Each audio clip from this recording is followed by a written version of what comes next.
No coração da antiga terra de Canaã, vivia Jacó, um patriarca abençoado com 12 filhos.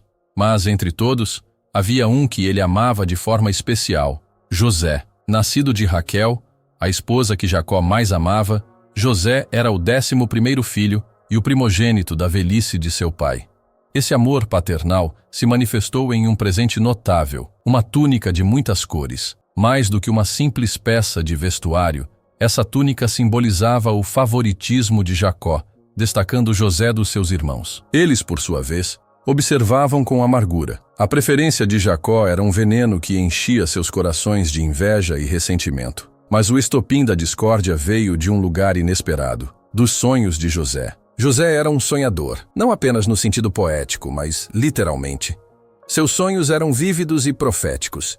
Em um deles, ele e seus irmãos estavam atando feixes de trigo no campo, e o feixe de José se levantava e ficava em pé, enquanto os feixes dos seus irmãos o rodeavam e se inclinavam diante dele. Em outro sonho, o sol, a lua e 11 estrelas se curvavam a ele. Ao contar esses sonhos aos seus irmãos, a raiva deles explodiu.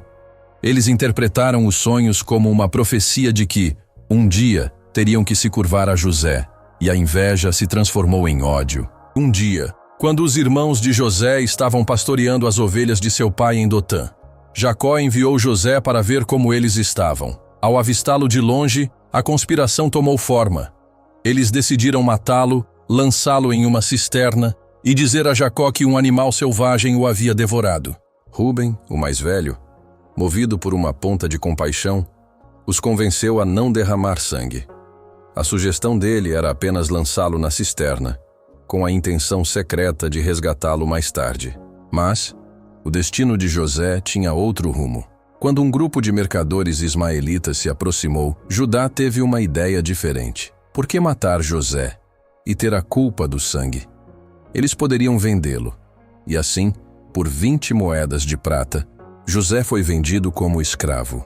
Os irmãos mergulharam sua túnica colorida no sangue de um bode e a levaram a Jacó, que ao ver a peça manchada, teve seu coração partido.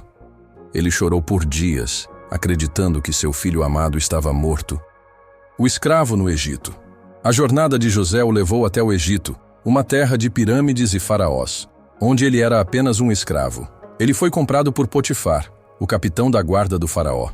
A vida de José mudou drasticamente, mas sua essência não. Ele era um homem íntegro e trabalhador, e a bênção de Deus estava sobre ele. Tudo o que José fazia prosperava, e Potifar rapidamente percebeu isso. Em pouco tempo, José foi elevado a uma posição de confiança e responsabilidade, tornando-se o administrador de toda a casa de Potifar. Ele desfrutava de uma posição de poder e respeito, mas a tentação não tardou a chegar. A esposa de Potifar, uma mulher sedutora, se sentiu atraída por José e o assediava constantemente. José, porém, se recusou a ceder. Ele via o ato como uma traição a Potifar e, mais importante, como um pecado contra Deus. Como poderia eu cometer algo tão perverso e pecar contra Deus? Ele respondia. A rejeição da mulher se transformou em fúria. Em um dia em que José fugiu dela, ela pegou a sua túnica e a usou como prova para acusá-lo de ter tentado violentá-la. Potifar, cego pela raiva, não hesitou em acreditar em sua esposa. José, o administrador fiel, foi jogado na prisão do faraó, um lugar terrível, reservado aos prisioneiros do rei. A prisão e a ascensão, o dono dos sonhos. Na prisão, a bênção de Deus continuou a acompanhar José. Ele ganhou a simpatia do chefe da prisão, que o colocou em uma posição de responsabilidade. Lá, José se deparou com 2 oficiais do faraó, o padeiro-chefe e o copeiro-chefe. Ambos tiveram sonhos perturbadores, e José se ofereceu para interpretá-los, afirmando que a interpretação pertence a Deus. O copeiro sonhou com uma videira com 3 ramos que brotaram e produziram uvas. Ele espremia as uvas no copo do faraó e o entregava. José interpretou o sonho, dizendo que em 3 dias o copeiro seria restaurado ao seu cargo. O padeiro sonhou que carregava cestas de pão para o faraó, mas os pássaros vinham e comiam o pão. José interpretou esse sonho de forma sombria, revelando que em 3 dias o padeiro seria enforcado e os pássaros comeriam sua carne. As interpretações se cumpriram exatamente como ele havia previsto. Ao partir, o copeiro-chefe prometeu se lembrar de José, mas em sua alegria, ele se esqueceu. José permaneceu na prisão por mais 2 anos, até que o faraó teve 2 sonhos perturbadores que ninguém no Egito conseguia interpretar.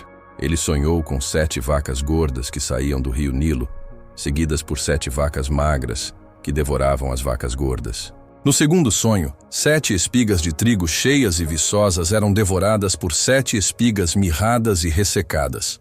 O copeiro-chefe, finalmente se lembrando de José, contou ao faraó sobre o homem hebreu que interpretava sonhos. José foi tirado da prisão às pressas e levado diante do faraó. Mais uma vez, ele afirmou que a interpretação não vinha dele, mas de Deus. Ele interpretou os sonhos como uma profecia. As 7 vacas gordas e as 7 espigas cheias representavam 7 anos de grande fartura no Egito.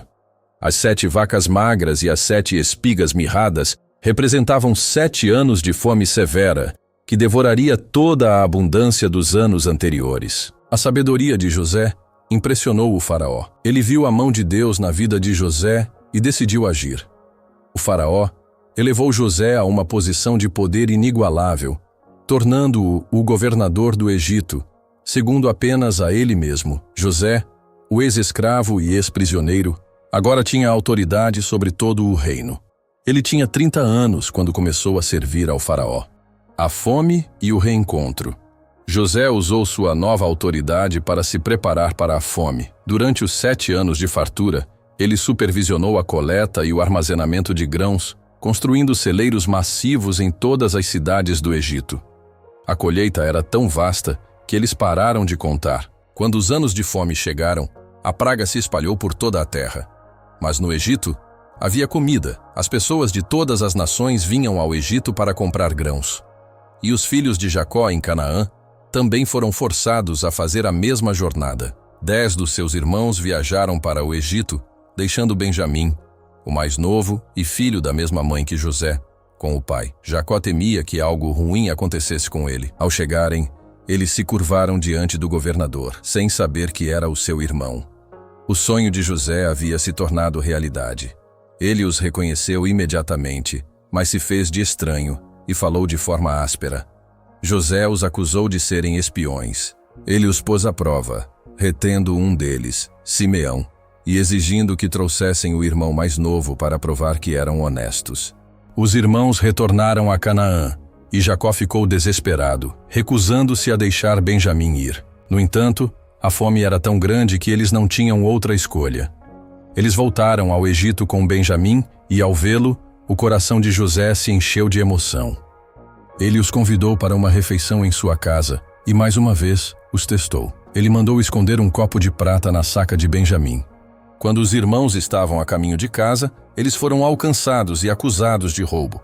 O copo foi encontrado na saca de Benjamim. Judá, o mesmo irmão que sugeriu vendê-lo, agora se adiantou e implorou por Benjamim. Ele ofereceu a si mesmo como escravo no lugar do irmão, temendo que a morte de Benjamim levasse seu pai, Jacó, à morte. A demonstração de arrependimento e o amor fraternal de Judá foram a última prova que José precisava. Em um momento de pura emoção, José não pôde mais se conter. Ele mandou todos saírem da sala, exceto seus irmãos. E então ele chorou alto, revelando sua verdadeira identidade. "Eu sou José, seu irmão", ele disse. A surpresa e o medo tomaram conta dos irmãos, mas José os tranquilizou. Ele não tinha raiva. Ele via tudo como parte do plano de Deus. "Deus me enviou adiante de vocês para preservar-lhes a vida", ele lhes disse. José os convidou a se mudarem para o Egito, para a terra de Gósen, para escapar da fome. Ele lhes deu carros e suprimentos para a viagem e os enviou de volta a Jacó. A notícia de que José estava vivo trouxe a Jacó uma alegria indescritível. O legado e o fim. Jacó e sua família, 70 pessoas no total, se mudaram para o Egito. Ele viveu seus últimos anos ao lado de seu filho amado. E a promessa de Deus a Abraão, Isaque e Jacó começou a se cumprir, pois os israelitas se multiplicaram e prosperaram na terra de Gósen.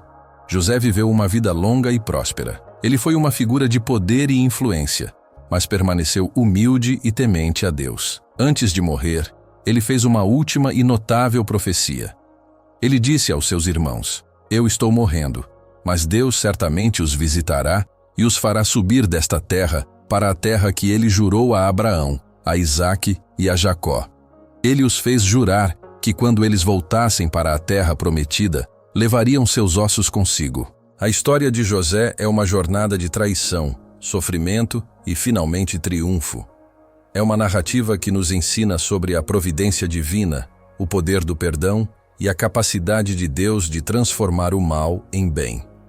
José, o sonhador, se tornou um salvador, não apenas de sua própria família, mas de um reino inteiro, e sua história se tornou um dos mais belos e poderosos relatos de fé e redenção na história humana. Se você gostou de conhecer a história de José do Egito, não se esqueça de se inscrever no canal para não perder os próximos vídeos. Deixe seu like se este vídeo te tocou de alguma forma e comente aqui embaixo o que você achou da jornada de José. Sua participação é muito importante para nós.